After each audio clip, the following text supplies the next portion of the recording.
Hello, sound check. Hello, sound check. Good evening, everyone. This is Brian. Welcome to Smart Hustle PH podcast. It's January 22nd at 6:50 p.m. on, is it a Wednesday? Wednesday, right? Wednesday.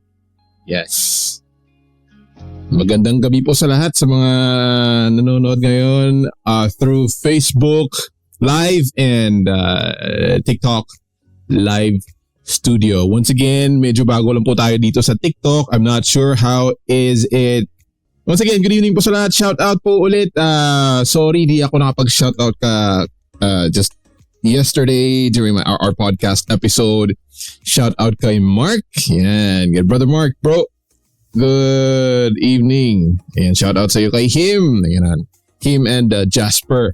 Some of the best photographers we've known. Sila yung namin sa kasal ni Mrs. And of course, Bro Sai, Andre, and Nico Aguila. Alright. Okay. I hope, I don't know, maybe yung iba sa atin nakapag nagdi-dinner or what. Let me just check. Okay. Okay naman. Alright. Alright, okay. And once again, good evening po sa lahat. This is your host, Brian. Welcome. Hello, Chasey, KK21.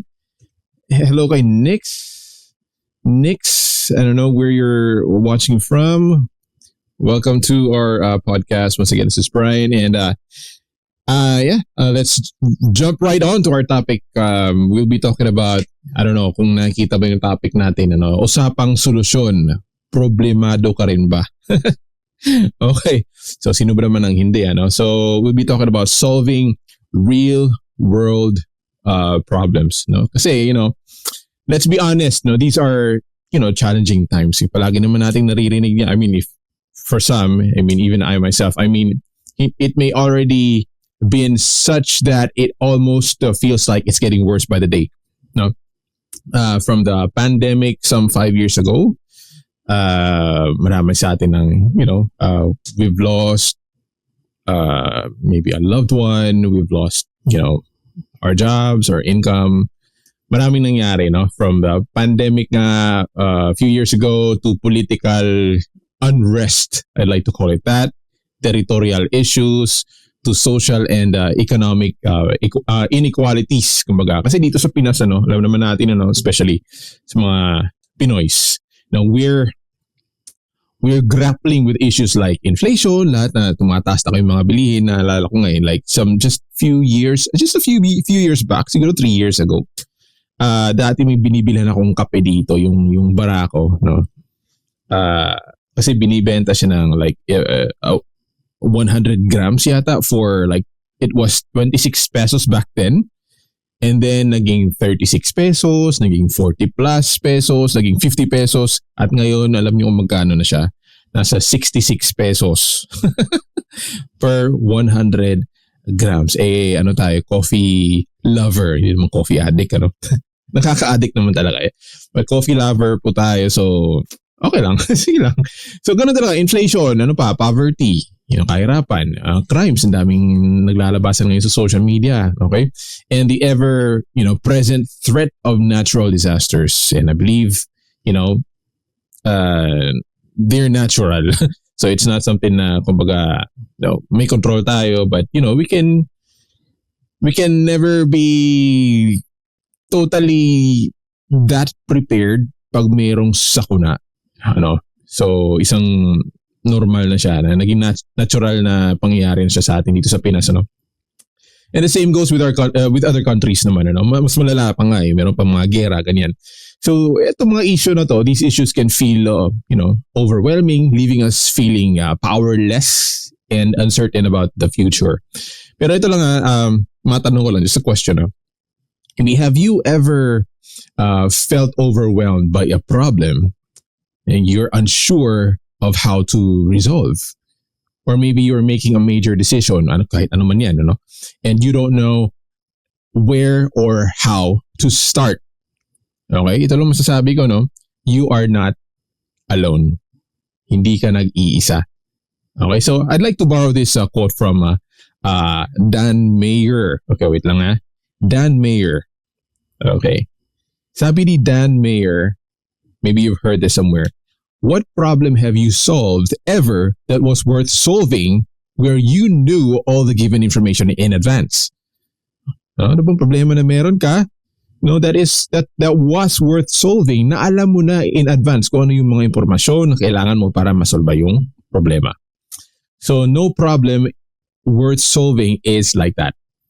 Kasi sa totoong buhay, sa totoong mundo, in the real world, you have a surplus of information and you have to filter it, or you don't have sufficient information and you have to go find some. Yan, sabi ni Dan Meyer. So in today's kumbaga information, pag nasa information age tayo digital, information age, ganyan. It's easy to feel overwhelmed by the sheer volume of data. Sobrang dami ng data, high-tech, sobra-sobra na ngayon. Medyo behind lang tayo, no, sa Pinas, no. And pero ito lang, the key para sa akin, no, or one of the keys, I'd say, one of the keys to effective problem solving lies in the ability to filter through the noise and identify what truly matters. No? What truly matters. Dapat marunong tayo mag-filter sa lahat ng mga pangyayari, mga surplus of information. Dalawa bagay na to, tandaan natin, surplus of information and insufficient information. Yan yung pagtutuunan natin ng pansin ngayon. So example na lang, career change. Sino sa atin nagtatrabaho? Bakit ko palaging inaano tong career? Kasi nasa ganung tayo I don't know, age. Ganun mo. Okay, we are in that, level na halos karamihan sa atin, kung hindi man lahat, ay makaka-relate.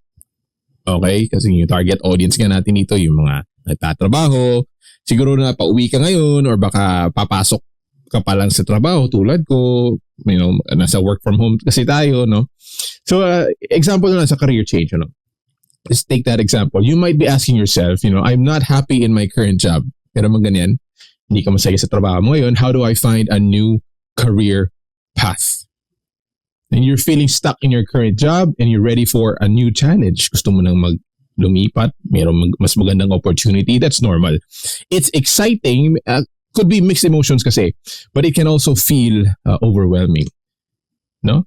Pag ganyan, lalo na kayo, tulad ko nga, just recently, last December, I'd like to share it with you, wala na ako ng trabaho. I lost, a client. Working from home, ganun talaga, no? Pag medyo hindi maganda yung takbo ng kumpanya or performance-based, medyo mahina, ganyan. Yung nangyari sa akin, we were like, I don't know if I can say it, but furloughed, ganyan, okay? So buong team talaga, buong design team tsaka marketing team, kasama na ako dyan as a senior copywriter on, I'd say, suspension. Ganung level, okay? Hindi ko alam masyado yung mga tamang terms dyan. Sa yun. Okay, yung ibig ko sabihin dito, no? Ngayon, syempre, we're, actively looking for a new opportunity, new challenge, ganyan. So there's a sea of information out there. Merong daming job listings sa LinkedIn pa lang, Online to online. Hindi pa kasama din mga offline. Syempre maraming normal naman yun. Mga job listings, merong ang daming skills assessments. Syempre that's normal. You would go through, the whole hiring process, job application process. Iba't ibang mga industry trends, ganyan. That's your surplus of information. Okay? Ang daming information, ganyan. No, for some, it may feel like trying to assemble a puzzle without the picture. Sa iba lang to, hindi to lahat, ha? So, or having all the ingredients na wala kang recipe. Okay? So, but here's the thing. Ito lang, ito naman yung tinatawag natin na merong surplus of information, no? While having a lot of information, na kakasabi ko lang naman, you are often missing crucial pieces of the puzzle. Now, you might be wondering, what skills do I actually have that are transferable to other fields? All right, or how do I even start building a network in this new industry? So in my case, I've been just recently I've worked in healthcare industry as a senior copywriter. Now, I don't have any medical educational background. Wala akong ganyan. But through experience, natutulong din, syempre. And I've also had experiences with the real estate industry. Real estate. Meron din sa content production or film production, should I say. Napagtrabaho ko nun. So this is what exactly, what Dan Meyer was, talking about. You have a surplus of information, but you lack the critical insights into your own situation. Ito naman yung insufficient information na kailangan nating, alamin. Okay? It's like trying to solve a jigsaw puzzle with half the pieces missing. Okay? Daming surplus of information sa labas, pero there are still information, insufficient information on your part na kailangan mong alamin. Ano bang tamang pyesa, no? Para mas maintindihan ko at malaman ko ano yung bigger picture. So the key is to start identifying those missing pieces. We need to delve deeper into ourselves. So tanungin mo yung sarili mo, pwedeng you can ask yourself, what are my strengths? What are your strengths? What are your, passions? What kind of work environment would you thrive in given your skill set? Ngayon. And by asking these questions, we start to piece together the bigger picture. Nakuha po ba? Okay. So we begin to, have some understanding sa kung anong type of work, the type of work that truly aligns with your values and your goals. Ganun sa career change. Pangalawa, another example would be in, sino dito yung health, nerd? Health nerd? Or, just example, yung diet dilemma. Okay? Daming naglalabasan ngayon. Syempre, daming mga sa TikTok, Instagram, even in Facebook, in YouTube, ganyan, social media overall. Daming content sa iba't ibang mga recipes, iba't ibang mga anything about health or nutrition, pagkain, ganyan. So, halimbawa na lang, lalo na ngayon, New Year. Daming nag-New Year's resolution. Kanina nga lang first time kong makapag-gym sa pinupuntahan kong gym, na ang dami. Medyo maraming nagwo-workout. Sabi ko, totoo nga siguro yung mga napopost na mga meme, Pag January, sobrang dami yung nag-gym. Kasi nga, New Year's resolution. Meron ganun, So, ito, example nga, health concerns, nutrition. You are ready to make a change. Gusto mong magbago. May magbago sa diet. Baguhin yung diet mo. Just to, why? To get healthier, syempre. Isa na yan dyan, To feel better in your own, in your, siguro sa skin or sa clarity, sa pag-iisip mo, overall, sa katawan mo, lalo't, sabi ko nga, daming nag-New Year's resolution. So, eto ngayon, you are bombarded with a lot of information, especially online. Iba't ibang mga, fad diets, fitness influencers, mga nutrition coaches. Walang problema doon. Sobrang may mga kakilala ko mga nutrition coaches. I could even recommend them to you, no? And yun nga lang, daming conflicting nutritional advices, and just endless workout routines, Kumbaga, ito yung tinatawag natin yung surplus of information. Okay po ba? No? So it's like trying to assemble again a puzzle with 1,000 pieces, and every box looks the same. Kasi lahat naman merong magandang resulta. Yun yung tinitignan natin when it comes to nutrition. Okay? Dami nagsasabing ganyan, nagtuturo ng ganito, dapat yung kakainin mo, ganito dapat yung calorie intake mo, merong ganyan, yung macros na bibilangin mo sa katawan mo or what. So lahat yun, maganda yung resulta. Iba't ibang boxes, 1,000 pieces of the puzzle. So you are now drowning in information, but you don't know which pieces fit together. No? So you see, the problem is that everyone has an opinion. Lahat naman tao, lahat tayo meron ganyan. Meron tayong mga nababasan ganyan. Minsan nga kahit fake news na napapaniwala pa rin tayo. But not everyone's opinion applies to you. Talking about nutrition. So itong tanong ngayon, what do you do? So you need to filter. Ayan. So we have a surplus of information. You need to filter through all this noise and find what truly works for your body, your lifestyle, and your goals. Okay? And you might be tempted to try, the latest trendy diet. I don't know. Okay, marami merong mga vegan, merong mga vegetarian, merong nagsasabing masama yung red meat, merong nagsasabing kailangan mo ng red meat, kaya may ganitong amount lang dapat, merong ganyan, no? Okay, so you may try, you may be tempted to try the latest, some of the latest trendy diets, but what if it's not sustainable for you? And what if you are overlooking, crucial factors like siguro meron kang personal dietary needs. Hindi naman lahat ng na binibigay na nutritional, elements dyan pwede sa lahat ng tao. Hindi siya one size fits all na kumbaga, parang ganyan. So, baka meron kang personal dietary needs. Baka meron kang allergies sa ganito, hindi ka pwede sa mani. Or meron ganyan. Example lang, hindi ka pwede sa mga dairy products o sa gatas. Okay?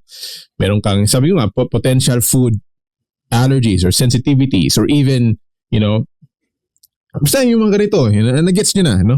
This is your insufficient information na kailangan mong alamin. Meron mga variables, no? So this is exactly, again, going back to what Dan Meyer is talking about. You have a surplus of information, but you lack the critical insights in your own body and your own needs. Okay? So, ang kailangan natin gawin, I believe, just in my opinion as well, is for us to identify, your unique needs and goals. Set realistic expectations and create a sustainable plan that fits your lifestyle. Okay po ba? So, hindi natin kailangan na sobrang mag-alala or what, no? The key is just to start by focusing on your, individual needs. So, tanungin mo yung sarili mo, what are your personal health goals? What are your eating habits, are? Or what are your eating habits like right now? Okay? What are your biggest challenges when it comes to healthy eating? Next is to start to experiment. Or better yet, try different approaches.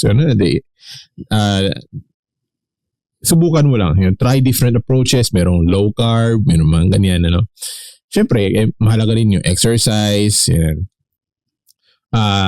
Maybe an example for that is incorporating more whole foods. Meron mga ganyan, eating more greens. Maybe you can track your food intake. Or finding an exercise routine na ma-enjoy mo. Okay, wag mo pilitin sarili mo na pumunta ng gym na hindi ka naman masaya. Pwede ka naman mag-calisthenics. Pwede naman body weight. Hindi naman kailangan talaga na mag-lift ka ng, mga dumbbell, mga barbell, ganyan. Pwede kang tumakbo, like what my wife and I do in some of my friends at church, sa community. We do, some fun run. No? So, pwede yun. So, just remember, it's not about finding the perfect diet. Okay po ba? But it's about finding a sustainable approach that you can stick for the long term. Okay? It's about, I'd say, making small, gradual changes that you can incorporate in your daily life. Okay? So, when you prioritize your own needs and making, kumbaga, lasting changes, you can cut through the noise and build a healthy lifestyle that suits you. Ayan. So, napag-usapan natin yung career change, yung diet dilemma, about health and nutrition. Siguro, another example na lang is, lastly, siguro meron mga estudyante dito, no? Students. Okay, let's take another example. The student life. Okay, lahat naman tayo, if not all, dumaan sa pagiging estudyante. No, I was once a student back some 20 plus years. Anyway, so imagine you're a student or baka ikaw to, estudyante ngayon, and you're thinking, I don't know, Brian, I'm struggling to balance my studies, my extracurricular activities. I'm a varsity, maybe I'm into sports. And I'm also, juggling my social life. Syempre, hindi naman nawawala yan, no?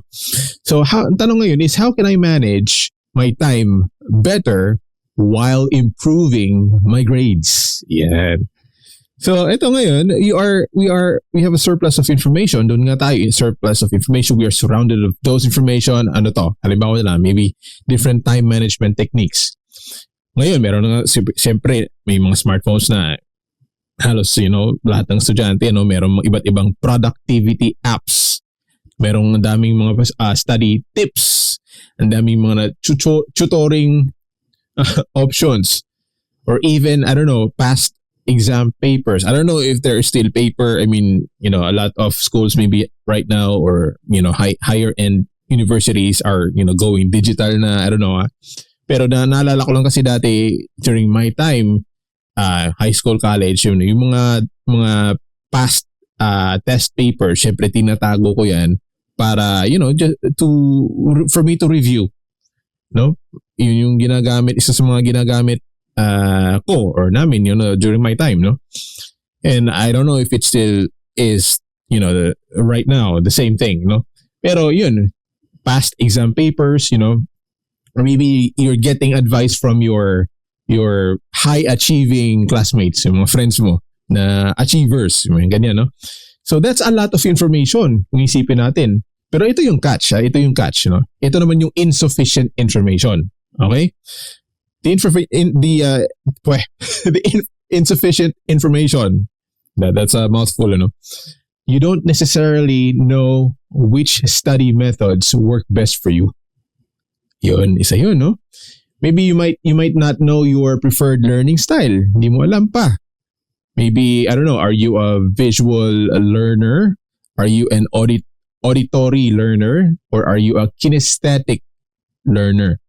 Yan, may mga pag ganun tayo. Sinaalala ko lang yung mga ganyan, no? Medyo, syempre, hindi naman, it still is a thing. Hindi naman siya outdated, pero ganun pa rin, di ba? So, or maybe you might be wasting time on, just activities that don't actually help you learn effectively. Okay, I'm not against, like computer games, mobile games, mga ganyan. I'm not against that. Okay, kasi dumaan din tayo dyan, but kumbaga, you might not even realize how much time you're actually spending on things that are not productive. So ito dito papasok yung sinabi ni Dan Meyer kanina, yung quote na pinagkuhanan natin, no? Sabi dito, you have a surplus of information but you're lacking the crucial insights into your learning habits and preferences. So anong kailangan natin gawin bilang isang estudyante, or if you know any student, no, you need to filter through all that noise. Again, salain mo, alamin mo, figure out what truly works for you. Okay? And the good news is you can figure it out. No? How? You can start by experimenting which different study techniques, work best for you. Try studying in short bursts with breaks. Okay, I don't know how that works for you, okay? You can test out different note-taking methods. Meron ng mga apps ngayon, no? Nakikita ko lang minsan sa mga, I don't know, mga ads na parang yung merong teacher, tapos merong ng app na, kumbaga, nagre-record dyan, tapos tina-transcribe kung ano yung sinasabi ng professor. Meron ganyan. Okay? So, just reflect on what works best for you and what doesn't. And I'd say don't be afraid to ask for help from your teachers, your tutors, kung meron ka man, your academic advisors, or even classmates na, mas magaling, sa atin, kasi they can provide valuable insights and guidance. And so by focusing on your individual learning style and preferences, mafi-filter natin, yung mga surplus ng information. We can identify the most effective strategies that can boost, that can power up your brain and unlock your full academic potential. Okay. So, yun lang naman. Wait, let me check. Ayun. Oh, shout out muna tayo. Si Mark pala to. Yes, Mark, thank you for watching. Epic Gaming. TikTok.com, Jake27. Shout out sa'yo. Silent Dreamer. Hello, shout out tayo, sa inyo. No? I don't know where your Savior Solution. Parang familiar to ah. I Love Kids 167. Shout out Jacob E. Rap Sugano. Shout out sa'yo, Kathy Yen. Sa Facebook, I'm not sure. Wala naman. Okay, but mostly dito sa TikTok. Hello sa inyo. Chasey. Again, Kathy Yen. Chasey Keiki 21. Shout out po sa inyo. Salamat. Thank you for watching and for tuning in. No? Now, I'm just gonna wrap this up. Patapos na tayo. No? Bilis lang naman to. No? So sabi nga, with all these said, kumbaga, instead of wallowing in self-pity, no, maraming tao, di ba, kumbaga, pag merong mas problema, yung pinag-uusapan natin ngayon is usapang solusyon. Problemado ka rin ba? Okay, daming tao, it's the start of the year, no?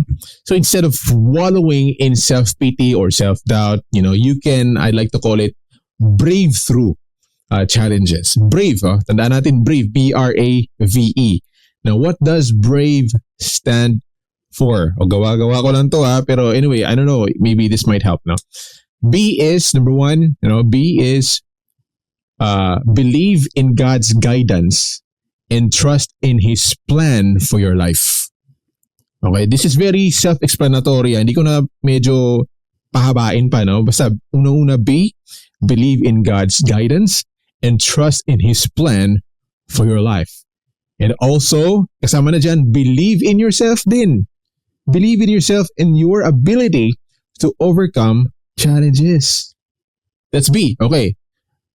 Yung R naman, R from the word brave. R is to, I'd say, recognize your strengths and identify the resources available to you. Okay? Recognize mo. Alamin mo, huwag mong maliitin yung sarili mo. I'm sure you have strengths. Recognize your strengths and identify the resources available to you. Kung ano yung meron ka, yun yung gamitin mo. Okay? Recognize mo lang. Okay? That's R. Letter A naman, no? A sa brave, no? Tandaan natin, it's act. Act with courage and take the necessary steps to address the challenge. Take action. Gawin mo. Walang mangyayari. Ni-recognize mo nga, naniniwala ka nga, okay? Ako, naniniwala ako sa'yo, okay, na kaya mong gawin, but your actions will prove otherwise. Yun yung punto ko dito. So you have to take action. You act with courage and take the necessary steps to address whatever challenges you're facing. And hindi lang dyan, hindi ba act or take action? Appreciate mo din. You appreciate the value of feedback and use it as a learning tool. Now, meron talagang magkakaroon ng feedback. Okay? Learn to accept that and appreciate it. And learn from it. Kasi doon tayo mag-grow. Doon tayo matututo. Especially pag estudyante ka. O kahit pa naman hindi estudyante, kahit pa naman, adult ka na. Okay? It's a learning process. No? Now, V. Now, letter V from the word brave. V is for visualize your success and set your goals to stay motivated and focused. Dapat clear goals. So you have to visualize and set clear goals. So mag-set ka ng goal. Ano gusto mo mangyari after this month? No? Or within the year, 2025. Ano yung short-term goals mo? No? Ano yung long-term goals mo? Ayan. Yung long-term goal mo siguro bilang isang estudyante, makapagtapos ng cum laude or magna cum laude. Hindi naman masamang mangarap na ganun. Okay? Yung short-term goal mo diyan is for you to study and, perform as best as you can in every assessment or in every exam. Yun yung short-term kasi parang quarterly yan or I don't know, by semester or parang ganyan, okay? Or every weekly, ano yung mga quizzes mo. Ayan. So, i-visualize mo na, magiging successful ako. No? Okay? And letter E, lastly, from the word brave, letter E is to embrace the opportunity for growth and personal development that every challenge presents. Ulitin po natin embrace growth the opportunity for growth and personal development that every challenge presents. Sa bawat ganap sa buhay natin, whether it be in career, even in relationships, even in our, spiritual maturity as we grow, in secular, sa school, meron ganyan, no? Merong iba't ibang challenges yan. Okay? So, embrace the opportunity na lumago tayo. Okay? Bilang tao, bilang professional, okay? Bilang estudyante, bilang asawa, bilang anak, bilang parent, or what. Okay? So, ang mindset na ganito, this kind of mindset I believe, will empower us to face challenges with confidence and resilience. Okay. So, shout out ulit tayo, no? Maris. Shout out Maris Katapang and Juwina. Juwina. Hello, shout out po sa'yo. And users.xy. Hello sa'yo. Branches 025. Shout out sa'yo, Branches 025. Thank you for watching. All right. Ayan. Anyway, so that's it for today's episode of the Smart Hustle PH podcast. Once again, this is Brian. You can check me out on my Facebook, Brian Sindico. Okay, Brian Sindico, yung merong verified Facebook account. You can also check out my socials dito sa TikTok nga, Smart Hustle PH. And sa YouTube, meron din tayo. And same thing with Instagram, right? Smart Hustle PH. All right. And I hope you enjoyed this discussion as much as I did sharing this. Remember, hindi ka nag-iisa. You are not alone in facing challenges and finding solutions. Pero para sa akin lang, isa sa mga key, one of the keys to effective problem solving lies in the ability to filter through the noise. Dapat marunong kang, wag makinig sa mga dapat hindi mo dapat pakinggan, no? Filter through the noise and identify what truly matters to you. Okay, again, don't forget to subscribe to the podcast, and so you never, miss another episode like this. You can also, you can follow me on my socials, Smart Hustle PH for more videos like this. And hey, if you know someone, kung may kakilala ka who could benefit from this episode, please share it with them. Magtulungan tayo. Let's help each other grow and succeed. Once again, this is Brian, and until next time, see you on the next one.